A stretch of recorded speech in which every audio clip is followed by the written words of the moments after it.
मंत्रिमंडल का विस्तार हुआ है। एक बार फिर बीजेपी ने नीरज कुमार बबलू को मंत्री पद का शपथ दिलाया है। सबसे पहले बहुत बहुत बधाई आपको। जी जी, बहुत बहुत धन्यवाद। किस तरह से देख रहे हैं? एकदम लोकसभा चुनाव का दहलीज पे खड़े हैं और मंत्रिमंडल में आप लोगों को शामिल। निश्चित रूप से मंत्रिमंडल का भी विस्तार हुआ है। सभी समाज, सभी वर्गों का ध्यान रखा गया है, महिलाओं का, युवाओं का, सभी का ध्यान रखा गया है। और जहां तक चुनाव का सवाल है, पिछले चुनाव में 40 में हम लोग 39 जीते थे। इस बार 40 में 40 सीट जीतने वाले हैं। विरोधियों का पत्ता साफ हो जाएगा। तो लेकिन इस बार जो स्ट्रेटजी रहेगा वो क्या रहेगा? मतलब किस तरह से जीतेंगे? कोई नहीं होता है। माननीय प्रधानमंत्री जी और माननीय मुख्यमंत्री जी दोनों मिलकर के विकास का काम करते हैं। पूरे विकास, बिहार में विकास का बयार बह रहा है और इसलिए विरोधियों का सफाया तय है। लेकिन तेजस्वी यादव तो बोल रहे हैं नौकरी हम लोग बांटे थे। अरे भैया, तेजस्वी यादव जी कहाँ नौकरी बांटेंगे? अपने घर से नौकरी बांटेंगे तेजस्वी यादव जी। कोई नौकरी उकरी नहीं बांटे हैं। जिस समय नौकरी की बात आ रही थी, उनके मंत्री पलायन कर गए, ऑफिस नहीं जाते थे, मंत्री का साइन नहीं है फाइल पर।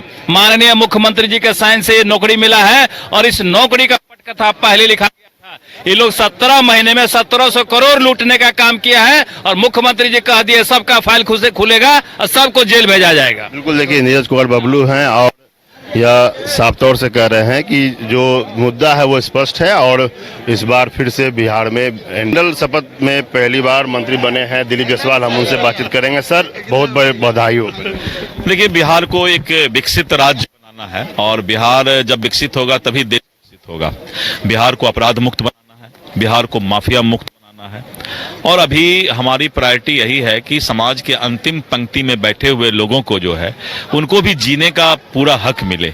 तो भारतीय जनता पार्टी का यही हमारा एक गोल है, यही हमारा अंतिम लक्ष्य है। और आने वाले जो लोकसभा चुनाव है उसमें पिछले बार एनडीए गठबंधन 39 सीट जीती थी, यही समीकरण था। और इस बार किशनगंज रह गया था जहां से मैं आता हूं, तो 40वां सीट इस बार किशनगंज मिलेगा, इसकी मैं गारंटी देता हूं। 70 बनाम 30 का आंकड़ा है, कैसे आप जीतिएगा? कोई बनाम हो, मैं उसी 70 को ही लेकर के चुनाव लड़ूंगा। जय श्री राम। बिल्कुल, देखिए साफ तौर से दिलीप जायसवाल है और ये किशनगंज इलाके से आते हैं और इनका दावा है कि इस बार जो छूटा था पिछली बार, जो किशनगंज का एनडीए नहीं जीत पाई थी, वहां से इस बार जीत के दर्ज कराई जाएगी। सहयोगी हीरा के साथ शिवकुमार पटना। महेश्वर हजारी हमारे साथ मंत्रिमंडल में शामिल हुए हैं। सर, मंत्रिमंडल में शामिल हुए हैं, बहुत बड़ी चुनौती इस बार लग रहा है कि सीधे लोकसभा में आप लोग जा रहे हैं। नहीं, आदरणीय नेता नीतीश कुमार जी और मैं जनता दल यूनाइटेड के सभी शीर्ष नेतृत्व को मैं धन्यवाद देता हूँ, आभार प्रकट करता हूँ, जो उन लोगों ने मुझ पर विश्वास करके पुनः मंत्री पद देने का काम किए और इससे भी प्रतिष्ठित पद, भिन्न भिन्न पद देने का काम किया आदरणीय नेता नीतीश कुमार जी ने। और सबको मैंने बखूबी, ईमानदारी पूर्वक, विधि सम्मत निर्वाह करने का काम किए और यह भी निर्वाह करने का काम करेंगे। साथ ही जनता दल यूनाइटेड के साधारण कार्यकर्ता की तरह अपने पार्टी को भी सींचने का काम करेंगे, यहाँ की जनता की भी सेवा करने का काम करेंगे और बिहार का विकास करने का काम करेंगे। एनडीए में एक टूट की खबर आ रही है, पशुपति पारस आप लोग से अलग हो रहे हैं।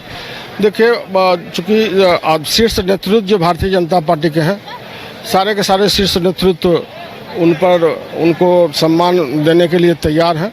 मैं समझता हूँ उसी तरह से विचार हो रहा है और उनसे बात भी चल रही है।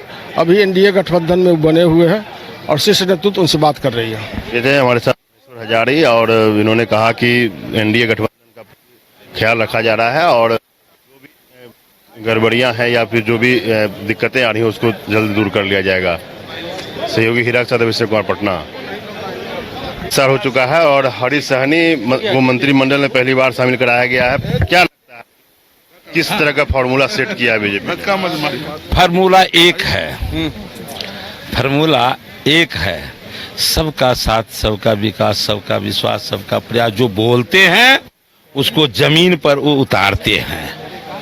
दूसरी पार्टी वो केवल राजनीति को ध्यान में रखकर काम करती है और भारतीय जनता पार्टी राष्ट्र हित को ध्यान में रखकर काम करती है।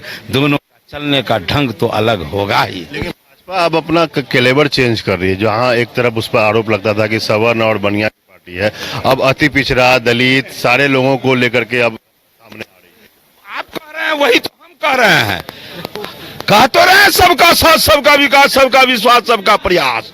तो सबको मिलाएंगे तभी तो सभी का सम्मान हो रहा है। इसी का नतीजा है कि आज एक मछली मारने वाला का बेटा, एक मछली मारने वाला हरीश सहनी आज यहाँ आप देख रहे हैं, इस रूप में देख रहे हैं। ये तो हमारे दुनिया के सबसे लोकप्रिय नेता, गरीबों के मसीहा, भारत के यशस्वी प्रधानमंत्री, युग पुरुष नरेंद्र भाई मोदी जी के इस नीति का देन है कि आज ये हरीश सहनी यहाँ खड़ा है। जो मंत्रिमंडल का जो आपको शपथ दिलाया गया है, कितनी बड़ी चुनौती होगी आपको मंत्रालय संभालना, विभाग चलाना, पार्टी में सहयोग करना?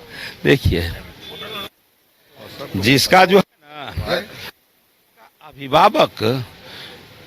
जिसका अभिभावक, जिस मकान का, जिस ऑफिस का अभिभावक जितने स्ट्रांग होते हैं, जितने नीति के प्रति जागरूक होते हैं, वहां पदाधिकारी, कर्मचारी, गेट पर खड़ा रहने वाले वो संतरी भी जो है ना, वो भी सजगता से काम करते हैं। आज भारतीय जनता पार्टी में एक एक करके प्रांत नहीं, देश के सारे नेता को लगता है कि हम नरेंद्र भाई मोदी जी के नेतृत्व में, आदरणीय जेपी नड्डा, अमित भाई शाह जी के नेतृत्व में काम कर रहे हैं, इसलिए वो सब सजगता से काम करते हैं। इसलिए जिम्मेवारी पूरी तरीके से निभाना है, एकदम पूरी तरह से। देखिए, ये हरीश सहनी है और यह बिल्कुल चुनौती स्वीकार कर रहे हैं। और जो भाजपा में अब जो समीकरण बदल रहा है, और उसमें उनका कहना है कि अब भाजपा की राजनीति है वो लगातार बदल रही है, सबका साथ और सबका विश्वास की बात की जा रही है। सहयोगी हीरा के साथ विश्व कुमार, पटना। मंत्रिमंडल में शामिल हुए हैं नीतीश मिश्रा, एक बार फिर से इनको मौका मिला है, बड़ी जिम्मेवारी मिल रही है इस बार। नहीं, देखिए, हम तो निश्चित तौर पर जो आपने कहा, एक 9 वर्षों बाद अवसर दिया है और पार्टी नेतृत्व ने भरोसा किया है। और मुझको मेरी यही कोशिश रहेगी कि आदरणीय प्रधानमंत्री जी का जो लक्ष्य है 2047 तक विकसित भारत बनाने का, उसमें बिहार में आदरणीय मुख्यमंत्री नीतीश कुमार जी के नेतृत्व में उस लक्ष्य को प्राप्त करें, बिहार को प्रगति के पथ पर और आगे बढ़ाएं। और मेरी अपनी जितनी क्षमता है उसका 100% देके बिहार के कल्याण के लिए, बिहार के लोगों की भलाई के लिए मैं कार्य कर सकूं, इसी संकल्प के साथ मेरी पूरी कोशिश होगी कि मैं कार्य करूं। काफी लंबा वनवास हो गया, मतलब काम करने वाले लोग बाहर रह गए। नहीं, देखिए, राजनीति है और मुझको इस बात की प्रसन्नता है कि जो 1990 और 2005 की जो अवधि थी, उस जो बिहार का एक तरह से आप कहें कि जो एक अंधकार था बिहार के साथ, 2005 में जब मुख्यमंत्री नीतीश कुमार जी के नेतृत्व में जनता दल यूनाइटेड और भारतीय जनता पार्टी की सरकार बनी, उस न्याय के साथ विकास की यात्रा और सुशासन को बिहार में स्थापित करने में मुझको भी मुख्यमंत्री जी के साथ कार्य करने का मौका मिला और लंबा कार्य मैंने किया। तो ज़रूर एक अवधि हुई है, लेकिन मुझको विश्वास है कि इसमें जितने संगठन के कार्य मैंने किए हैं, जितना जनता के साथ जुड़ाव रहा है और क्षेत्र की जनता ने जो मुझको पर भरोसा किया है, मैं उसको पूर्णतः ज़मीन पर उतारने की कोशिश करूंगा और जो विश्वास नेतृत्व ने किया है उस कसौटी पर खरा उतरूं। ईश्वर से यही कामना है कि इतनी शक्ति दें कि बिहार की भलाई के लिए कार्य कर सकूं। बिल्कुल, अब लोकसभा चुनाव का आगाज होने वाला है और आप लोगों को जिम्मेवारी दी गई है, क्या लगता है किस तरह से अब चुनौती को आप लोग लेंगे? नहीं, देखिए, भारतीय जनता पार्टी तो हमेशा चुनाव के लिए तैयार ही रहता है और हमारा संगठन की जो संरचना है, कार्य है, हम हमेशा ही तैयार रहते हैं। देश का चुनाव है, बहुत महत्वपूर्ण चुनाव है, लेकिन मुझे पूरा विश्वास है कि अगर हम बिहार के संदर्भ में बात करें तो 2019 में 40 में 39 सीट बिहार की जनता ने प्रधानमंत्री जी को जिता के दिया था। इस बार 40 सीट जीतने का हम लोगों का लक्ष्य है और मुझे पूरा भरोसा है कि न सिर्फ बिहार में बल्कि पूरे देश में जो प्रधानमंत्री जी के प्रति जो एक विश्वास लोगों में है कि वो जो कहते हैं उसको डिलीवर करते हैं, उसको करते हैं, तो देश की जनता उन्हें पुनः एक बार प्रधानमंत्री के रूप में देखना चाहती है, ताकि भारत जो प्रगति के पथ पर आगे बढ़ रहा है, विश्व में आज हम बड़ी अर्थव्यवस्था बन के उभर रहे हैं, उसमें हम और आगे बढ़ें, गरीबों का कल्याण हो, युवाओं का कल्याण हो, अन्नदाताओं का कल्याण हो, नारी शक्ति का कल्याण हो, इसी उद्देश्य के साथ हम सब काम कर रहे हैं। लेकिन बोल रहे हैं कि चौंकाने वाला परिणाम होगा बिहार में। देखिए, मुझको लगता है कि अब तो ये जनता के हाथ में है, कुछ समय की बात है, 1.5-2 महीना में तो सब कुछ स्पष्ट हो जाएगा, तो उस पर कुछ कहना नहीं है। जनता, लोकतंत्र में सबसे बड़ी शक्ति जनता के पास है। लेकिन 2004 से 2014 में यूपीए शासन, 2014 से 2024 में एनडीए के शासन के 10 साल के कार्यों की समीक्षा देश की जनता निश्चित तौर पर करेगी और मुझे पूरा भरोसा है कि आदरणीय प्रधानमंत्री नरेंद्र मोदी जी के नेतृत्व में देश की जनता पुनः विश्वास व्यक्त करेगी। बिल्कुल साफ तौर से कहना हुआ नीतीश मिश्रा जी का कि 10 वर्षों में जो एनडीए की सरकार काम की है उसका समीक्षा जनता खुद करेगी और उसके आधार पर वोट होंगे। सहयोगी हीरा के साथ विश्व कुमार, पटना।